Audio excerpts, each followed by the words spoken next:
Bonjour and welcome or welcome back to my channel. My name is Claude and today, Taurus, I'm going to be doing your chakra checkup tarot reading. So I hope you're doing well. I'm going to be putting out 7 cards, one for each of your major chakra, and look at any blockages that you may have and offer you some tips to detox your chakras if necessary. Now please bear in mind those are general readings, they will not resonate with everybody. Just take what resonates and forget the rest. Now what do my Taurus Aquarians need to know right now?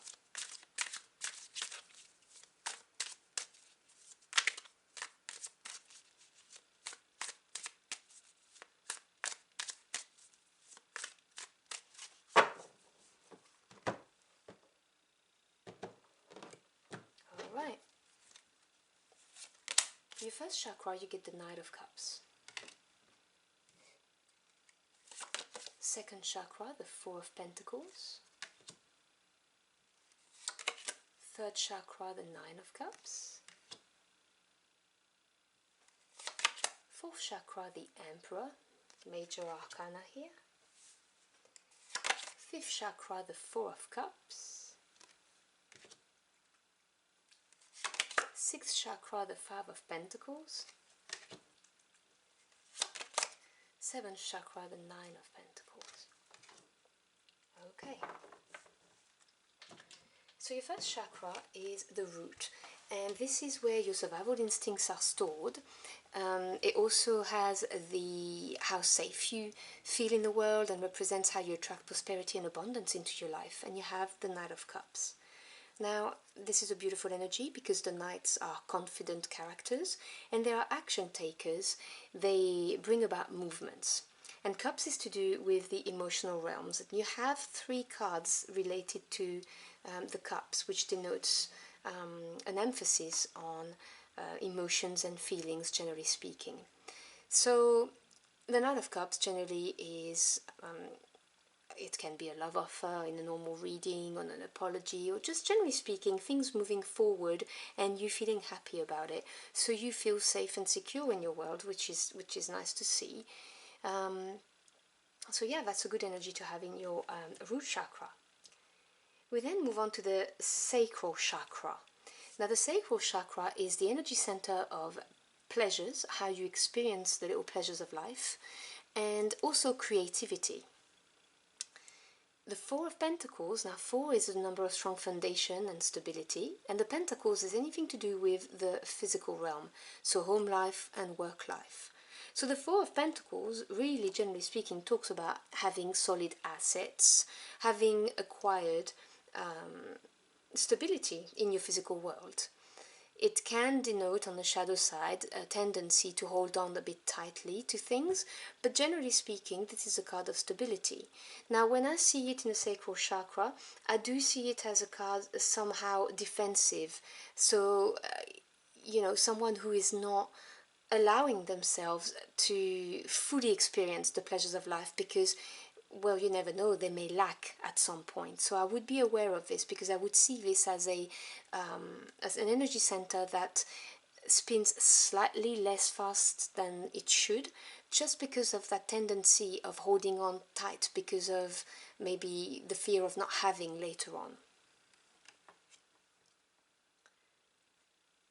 It could also denote, if we're talking about creativity, it could also denote holding on tight to maybe ideas, you know, that are personal to you and not wanting to share them. That's for just some of you. We then have the third chakra, which is your solar plexus chakra. Now this is the center of your personal power, whether we're talking your physical energy or your willpower to see something done. And you have the Nine of Cups. Now, the 9 is the number of achievement, and you have 2 9s, which is beautiful to see. Your crown chakra over there has it too. Cups is the emotional realms, as I said, and the 9 of Cups is very often referred to as the wish fulfillment card. This is you feeling happy, fulfilled, you know, just generally speaking, feeling that everything is going well. I can't say anything more than that. This is a beautiful energy to have. So when you apply it to your solar plexus, this is you having the confidence. You know that you have the confidence and the skills and abilities required for whatever it is that is going to show up in your life. We then move on to your heart chakra. Now this is the center of love, generally speaking, so how you experience it, give it and receive it, and also your centeredness and how peaceful you are. And you have the Emperor, which is a major arcana. Now the major arcanas are important because it is God, the universe, your angels, your ancestors, spirit, intervening to make you grow, emotionally, spiritually, mentally, or to put you back on track on your life path if you've kind of strayed.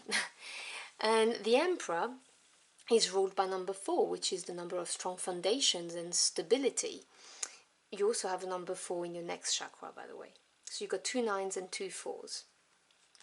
3 4s? What am I saying? 3 4s, yes. So 4 is a number that's going to be important for you. Now the Emperor is a solid leader. This is fire energy, and this is someone who knows what they want, who have gone through a lot of battles and therefore have acquired a lot of wisdom and self-knowledge. This is someone who knows how to plan and how to distribute his troops in order to gain success. This is someone who's decisive, someone who's confident, and having this card in your heart chakra shows just how loving you are, your capacity to love. It also shows that you have an experienced heart. In other words, the Emperor, he's not always been successful, he's had wounds. So your heart has had wounds, and you've done the work, the shadow work, to heal again. And now you've got that power in your heart and that confidence to open it when necessary and to withdraw when also necessary. So this is really beautiful. This is a very strong point in this reading for you. We then move on to the 5th chakra, which is the throat chakra. Now this is to do with communication. This is your communication center. So how you express yourself, as in your choice of words, but also how you listen to others and your capacity to express your needs and your truths. Now the 4 of Cups talks about emotional stability, but it also, in the shadow side, can talk about feeling a bit blasé and bored, because it's water energy that you contain in a small container, and when you do that, the water becomes stagnant and stale, so it can be a bit of that. So I would say it's nothing major, but you may have become complacent about speaking your truth or actually even communicating what you need to other people. So I would be aware of this, because it is very important that you are true to yourself and that you don't get quiet, is what I'm hearing, because communication is so important in any kind of relationships, and doesn't have to be love relationships. Just communicating effectively is very important, so not to get blasé and continue to express yourself. We then move on to your 6th chakra, which is the 3rd eye chakra. This is the center of how you see the world, both with your eyes, so the physical world, and intuitively with your 3rd eye, which is situated between your eyebrows. And you have the 5 of Pentacles. Now the 5 is the number of change and challenges, and Pentacles, as I've explained earlier, is to do with the physical world, so home life and work life. So having the 5 of Pentacles, which obviously denotes some kind of changes or challenging change in your physical world, leads me to see that you may be a little bit disillusioned with the world as it stands right now. Maybe you don't like what you see with your physical world, or you kind of, I'm hearing the word a disappointment, generally speaking, because things are hard. You may look at the world as a harsh place to be in, and obviously this is it's a snapshot of energy. This is how your 3rd eye chakra is coming up right now. That doesn't mean that you're always like that. It's just currently that the world can be a harsh place. So I would have a look at this, because there's a slowdown in your life energy there. And then you have the final chakra, which is your crown chakra. Now this is the energy center where your self-knowledge and the wisdom you've acquired is stored, and also your spiritual connection. And you have a beautiful card. The Nine of Pentacles is beautiful. 9 is achievement, and obviously in the physical realm. So this is someone who has worked hard, who has learned the lessons and has gained the confidence to face the world peacefully, calmly, because they trust that they've got this. They also trust the universe, God, or the angels, whoever you work with, to work with them and co-create.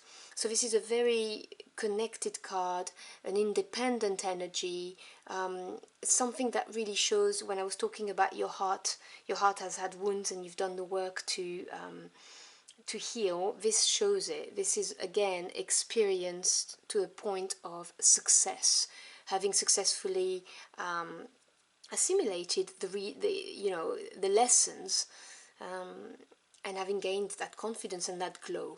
So that's a beautiful energy to have there. So if I look at the overall health of your chakras, I would look at the sacral chakra, the throat not so much, but also the third eye chakra. So when it comes to a lower chakra, this is more physical.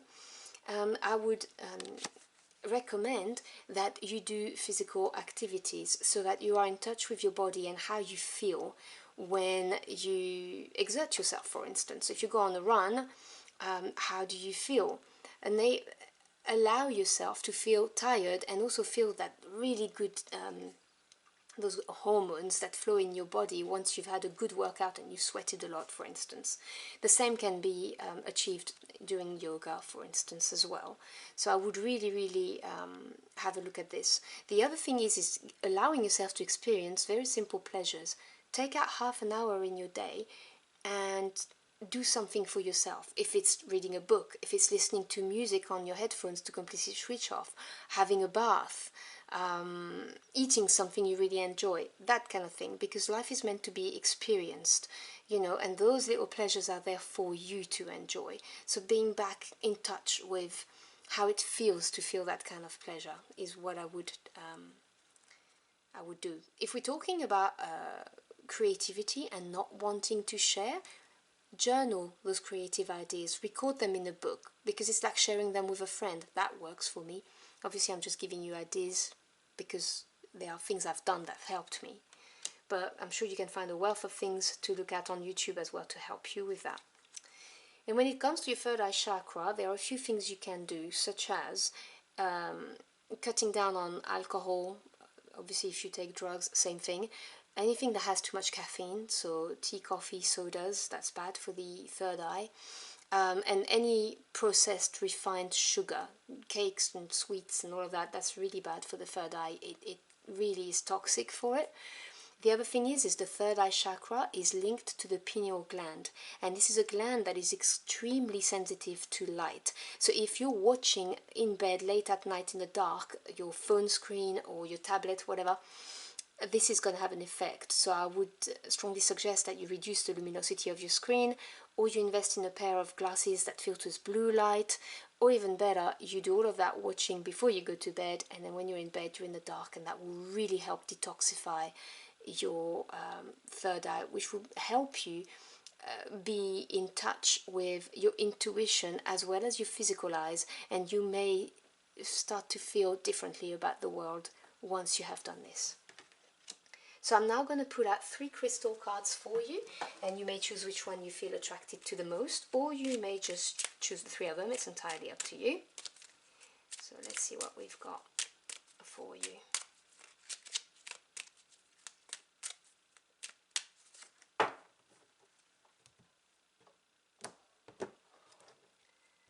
Okay, so there's your first, your second, and your third.